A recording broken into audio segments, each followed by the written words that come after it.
Mathématiques, module 7. Recueillir des données dans des bases de données et des médias électroniques. Technologie. Nous sommes à la page 252. Une base de données est un ensemble structuré de données. Il existe deux types de bases de données, imprimées et électroniques. Un annuaire téléphonique, un dictionnaire et une encyclopédie sont des exemples de bases de données imprimées.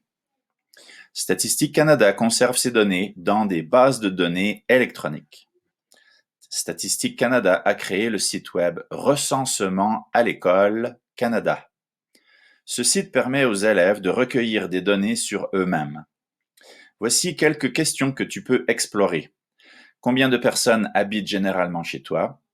En combien de temps te rends-tu à l'école? Quelle est ta matière préférée? Quel sport ou loisir préfères-tu pratiquer? Quelle personne admires-tu? Ton enseignante ou ton enseignant peut inscrire ta classe à ce site. Ainsi, tu pourras répondre au sondage et accéder aux données. Le site web contient des données qui proviennent d'autres élèves canadiens. Pour utiliser la base de données Recensement à l'école Canada, suis les étapes suivantes. Rends-toi au site web. Dans la page d'accueil, clique sur Données et résultats.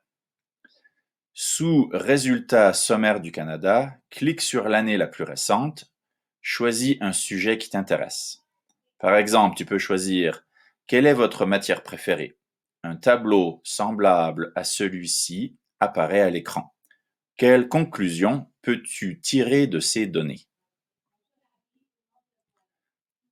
Page 253. Pour trouver des données sur les élèves d'autres pays, suis les étapes suivantes. Retourne à l'étape 3. Sous Résultats internationaux, clique sur Échantillonneur aléatoire. Suis le lien pour consulter la base de données internationale Recensement à l'école. Clique sur un pays pour le sélectionner, puis clique sur Soumettre. Inscris tes données, puis clique sur Soumettre. Choisis la taille de l'échantillon, puis clique sur Soumettre.